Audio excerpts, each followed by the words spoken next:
In the heart of Albany, Georgia, a community was shaken by a story that began with the tragic loss of a child and escalated into a courtroom battle that no one saw coming. At first, it was called an accident, a fall from a bed, a desperate mother's plea for help. But soon, the story began to unravel. What started as child cruelty charges would transform into a full-fledged murder case against the very person who gave him life. Was this truly a tragic accident or something far darker? Albany, Georgia, a quiet city in the southern heartland where families gather for Sunday church, where children play under tall pines, and where neighbors often know each other by name. But beneath the surface of this small community, a tragedy was unfolding, one that would capture headlines, divide opinions, and leave behind questions that still haunt the people who lived through it.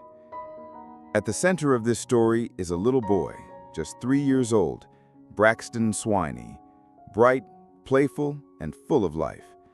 His sudden death in December of 2024 was a shock to everyone who knew him. But it was what happened afterward that stunned the community even more. His mother, 27-year-old India Swiney, was first arrested on charges of child cruelty. For months, it seemed the justice system would treat this as another heartbreaking case of neglect. And then, 8 months later, everything changed. India was rearrested, this time accused of something far more serious, the murder of her own son. What happened inside that Albany home? How did a mother's account of a simple accident unravel into a charge that carries the weight of life and death in the courtroom? And what secrets from India's past and from Braxton's short life could help explain how we got here? Over the next few minutes, we will take you step by step through this story. Who Braxton was, who India was, the families they came from, the decisions that led to tragedy, the investigation that followed, and the haunting questions that remain. This is the case of India Swiney and the little boy who should still be here today. Before headlines, before charges, before courtroom appearances and legal battles, there was just Braxton, a 3-year-old boy with wide eyes and an innocent smile. He was known for his laughter, the kind that carried through the walls of the small Albany home he shared with his mother. To the outside world, Braxton was like many children his age, curious, playful, and brimming with energy. He loved running across the yard, playing with his toys, and soaking in the simple joys of being a child. In those early years, family members and neighbors described him as bright and affectionate, the kind of child who clung tightly when hugged, who asked endless questions about the world around him. Every small discovery, a bug crawling on the pavement, a balloon floating into the sky, became an adventure in his eyes. His short life was filled with those tiny magical moments only children can create. But beneath those snapshots of joy, there were shadows, faint at first, almost invisible to outsiders. Some would later remember seeing small marks on his skin, explained away as the rough-and-tumble life of a little boy. Others would recall that he sometimes seemed quieter, less energetic, like something weighed on him that he couldn't quite put into words. At 3 years old, Braxton had no way of expressing what he might have felt, no vocabulary to share the truth that only his small body carried. This is where the story of Braxton becomes especially painful, because in every true crime story, there is more than evidence, more than courtrooms. There was a human life that was full of potential. Braxton's was just beginning. He had favorite foods, favorite cartoons, and routines that brought him comfort. In family photos, he's smiling, often clutching a toy close to his chest, sometimes looking shy, sometimes radiant. For a boy so young, his world was small, but it was his. And in that world, his mother was the center. Like many children his age, Braxton looked to her for safety, guidance, and love. It is that very bond, the trust between a child and a parent, that makes this case so haunting. Because when that trust is broken, it is not just one life that is lost, but an entire promise of what could have been. As investigators would later piece together, Braxton's final days were not filled with the innocence one might expect.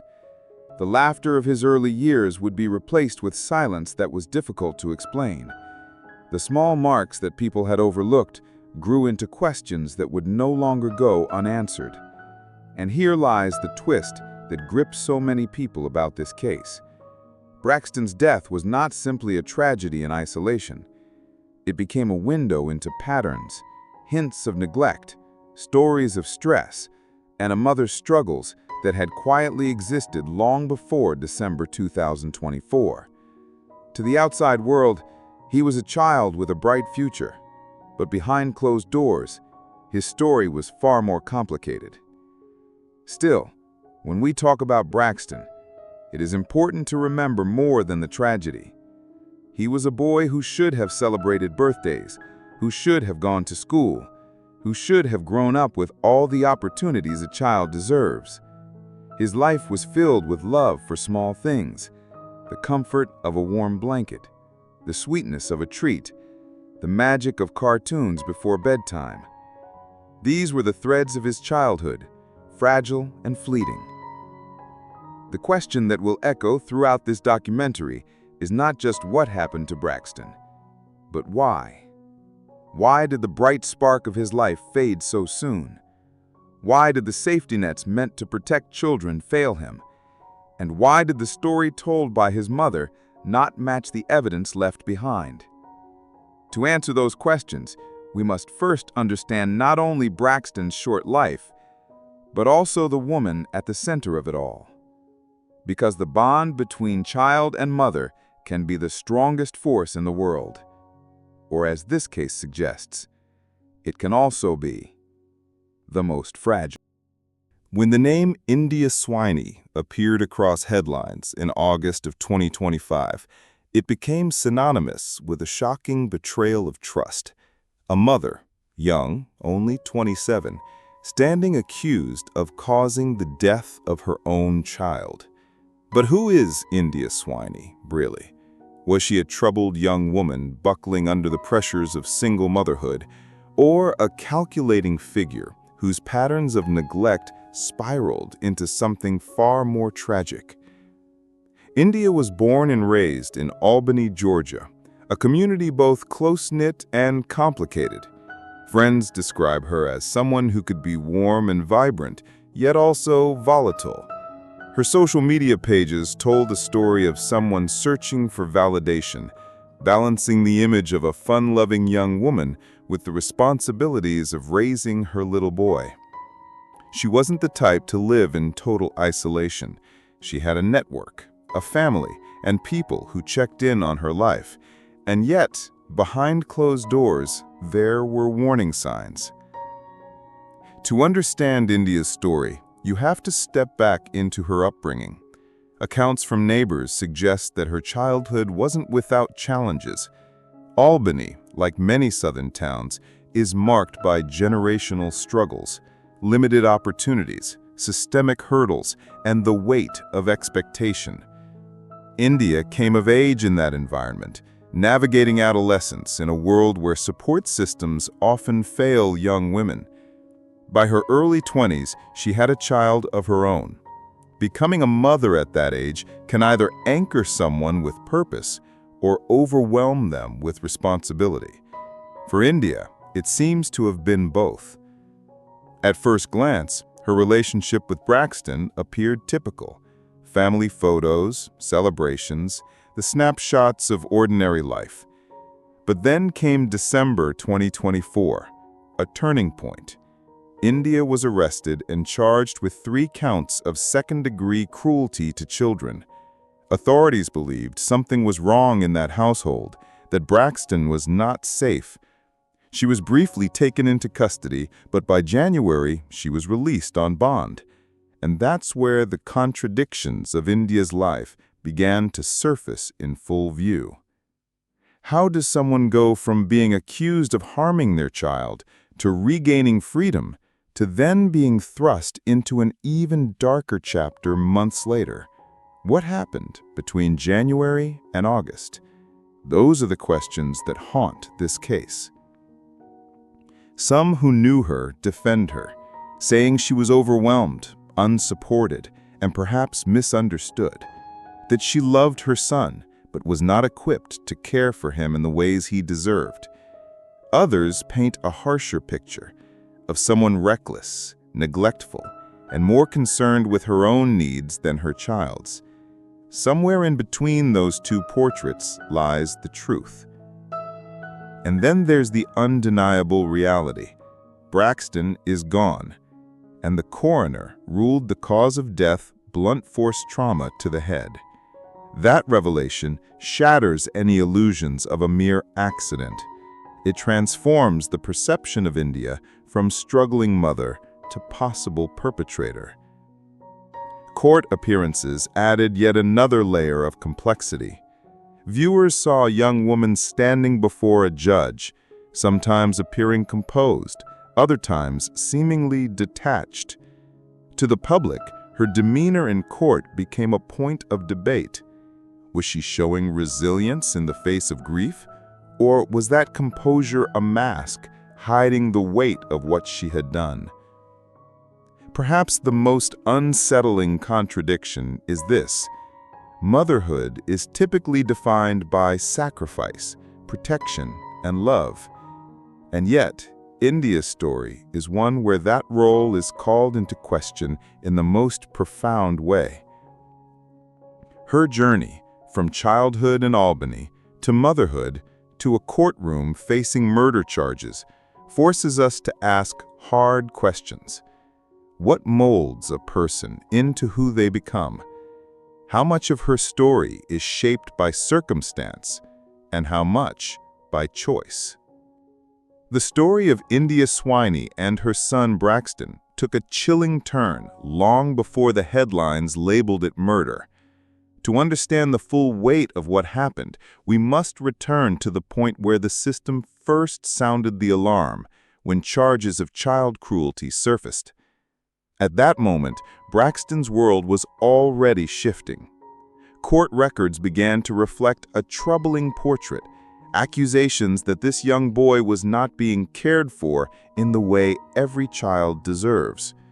Words like neglect and cruelty are more than legal terms. They are signs, red flags, markers of a home in crisis. They point to a reality where a child's safety is no longer guaranteed and where the boundary between protection and harm begins to blur. For India Swiney, these charges placed her under the gaze of both law enforcement and the courts. Suddenly, her private life was not private at all. The questions mounted. Was she struggling with circumstances beyond her control? Was she overwhelmed by the demands of parenthood, perhaps without enough support? Or was something deeper, something darker unfolding behind closed doors? The escalation was not instantaneous. It was gradual, like a shadow growing longer as the sun sinks lower. First came reports of concern, then legal intervention. Step by step, the weight of the allegations grew heavier. At each stage, there seemed to be an opportunity for a course correction, a chance to step back and repair what was broken. Yet instead of easing, the situation grew more dire. For Braxton, each passing day carried unseen risks. The very system designed to protect him was moving, but perhaps not fast enough. And for India, the pressure mounted. Investigations, court appearances, whispers from the community.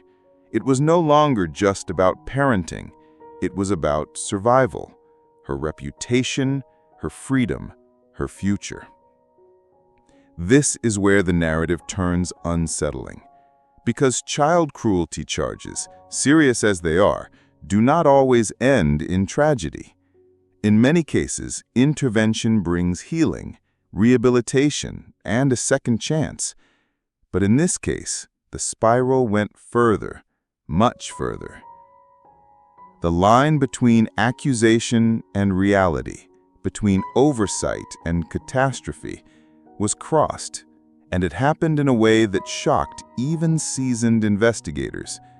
What began as legal warnings escalated into a crime of finality, the death of a child whose life had barely begun. For viewers, the unanswered questions loom large. Was Braxton's fate preventable? Did the system fail him, or did his mother push beyond every warning sign? And at what moment did this story shift from the possibility of redemption to the certainty of devastation? The truth is that the escalation of this case is not just about one family. It speaks to the fragile balance between justice and tragedy in countless homes across America. It is about what happens when the warnings are not enough, when the safeguards do not hold, and when a child's voice is never truly heard. By the time the charges of cruelty gave way to the charge of murder, the narrative had hardened into something irreversible. The spotlight was now brighter, the community more outraged, and the consequences permanent. And in this transformation, the story gained a haunting quality. It was no longer about a single event. It was about the slow build, the mounting tension, the ignored alarms, and the irreversible choice that would change lives forever. December 13th, 2024. For most families, it was an ordinary winter day in Georgia. Cold air, the faint hint of the holiday season in the background, people rushing about with Christmas lists, plans, and gatherings ahead. But inside one small home, a story was about to unfold that would leave an entire community in shock, and a child's life hanging in the balance. That morning, according to India Swiney's own words, things were routine. She claimed her toddler, little Braxton, had been restless, asking for pizza, an odd request for breakfast, but one she entertained. She said she placed the food to warm, trying to appease him. It was an image of domestic normalcy, or at least that was how she presented it. But as I was past, her story began to fracture. India's account painted a picture of a sudden fall, a tragic accident. She said Braxton had stumbled, hit his head, and became unresponsive. On its surface, it was a story that many parents could fear, the terrifying unpredictability of childhood accidents. Yet, for investigators and eventually hospital staff, something about her version did not align with the physical evidence. When the emergency call was finally made, the responders arrived to find a scene that was not what they had expected. The child's body was cold to the touch, far too cold for the timeline India described. His injuries, multiple bruises, markings across his small frame, told a different story than the one given. Instead of one sudden fall, there were signs of prolonged harm, trauma that could not be explained away by a single stumble. First responders, seasoned by years of tragedy, noticed it instantly. The temperature of his body suggested he had been unresponsive long before India admitted. The bruises were not fresh alone. They varied in color, shape, and age, suggesting not one incident, but many. A chilling realization spread. This was not simply a tragic fall. At the hospital, doctors and nurses scrambled to resuscitate the boy, but their professional instincts confirmed what responders had already suspected. They whispered among themselves, uneasy at what they saw. The bruises, the internal signs of stress, they could not be reconciled with a mother's claim of an accidental trip. In that moment, the hospital stopped being just a place of care. It became the first site of an investigation. Behind closed doors, staff members documented everything carefully. They had seen cases like this before, where children arrived under suspicious circumstances. They knew the protocols: notify law enforcement, protect evidence, begin asking questions even as they fought to save a life. Their voices, steady but heavy with grief, were some of the earliest to suggest that India Swiney's account could not be the whole truth. And while India spoke of pizza warming on the counter, of a stumble that turned into catastrophe, detectives began to piece together a different timeline, one of silence that lasted too long before a 911 call, one of injuries layered across time, hidden behind explanations that no longer held weight.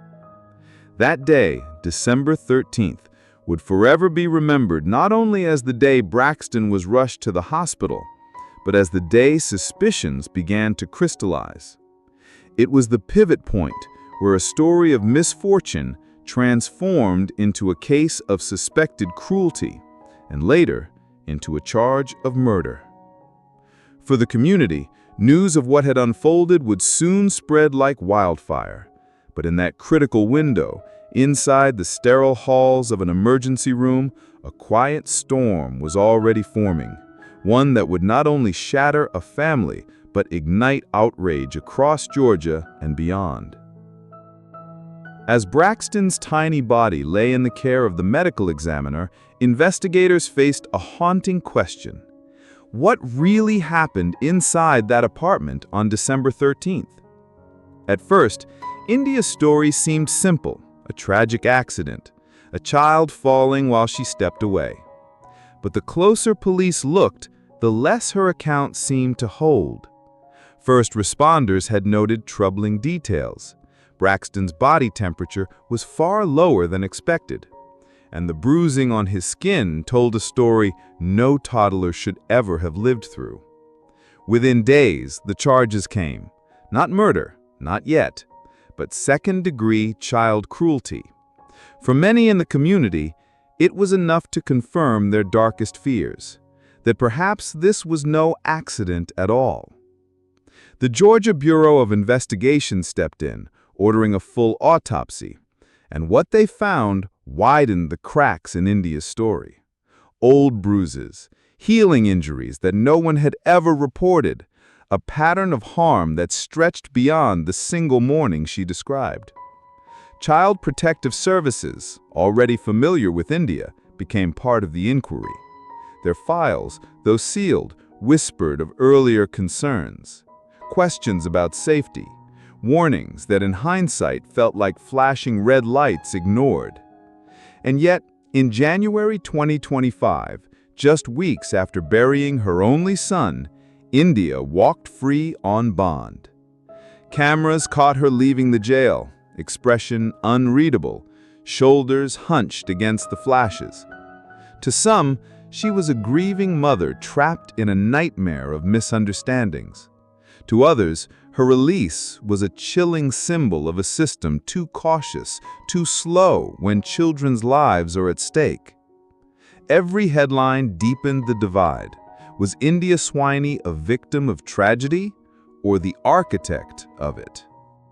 By the summer of 2025, the case against India Swiney had shifted from troubling to devastating. What began as an investigation into child cruelty had now reached its breaking point. In August, after months of careful forensic analysis, the Georgia Bureau of Investigation released its findings. The autopsy told a story that was chilling in its clarity. Braxton's death, the coroner explained, was not the result of a simple accident, nor a tragic fall in the living room, as India first suggested.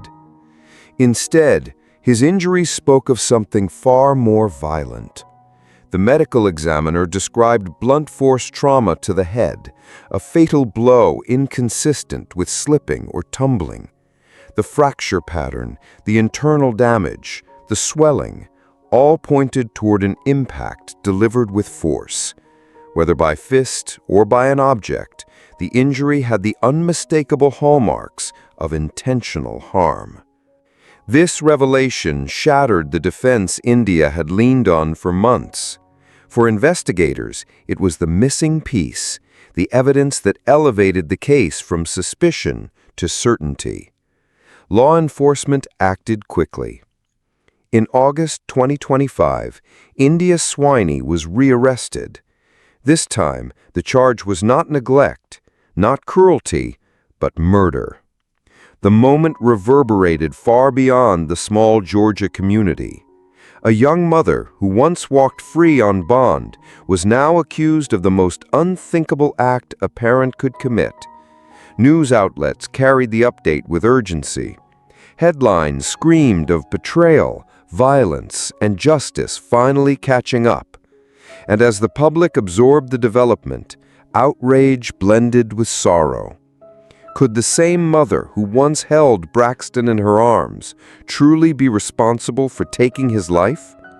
The case had officially crossed the line. What had once been whispers of abuse was now an accusation of homicide.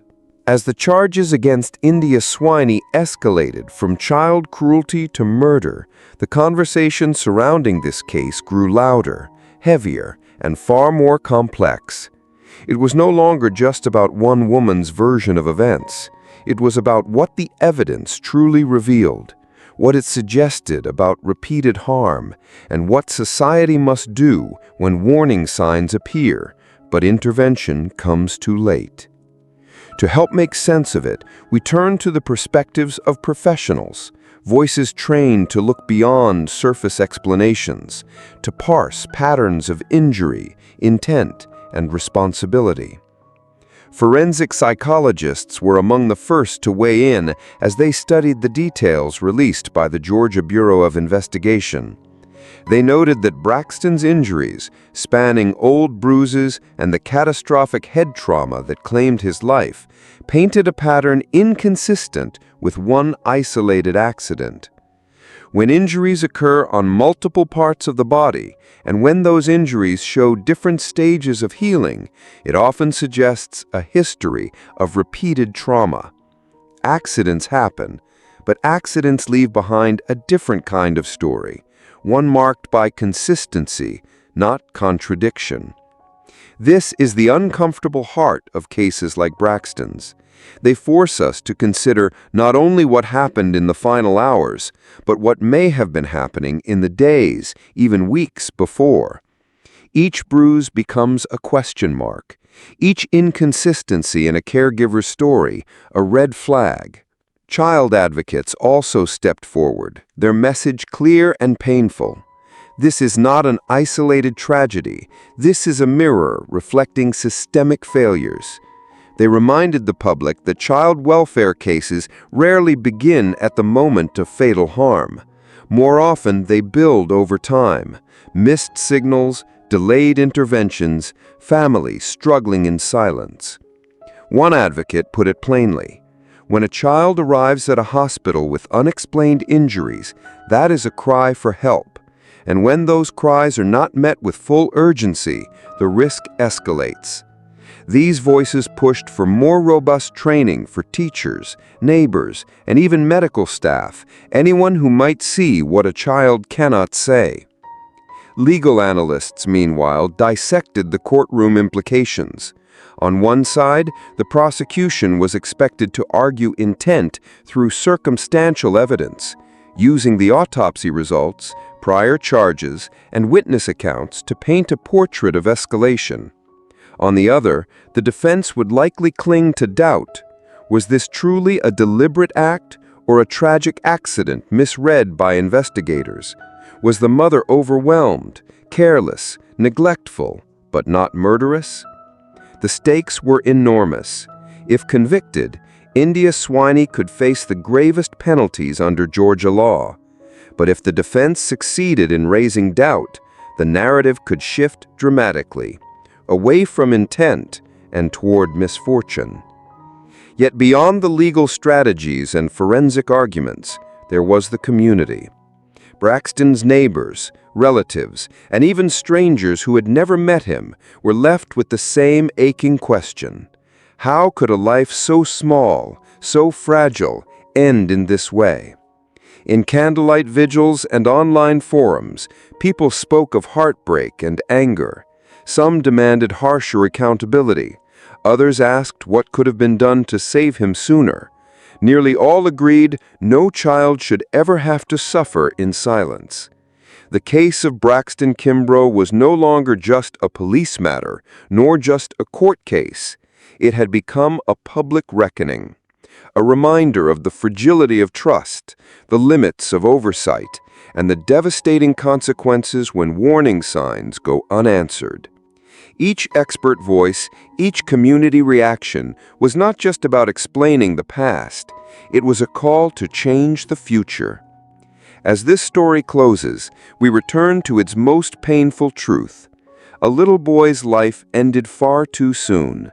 The courts will decide India's fate, but the community, family, neighbors, and strangers who now know his name will carry this loss forever.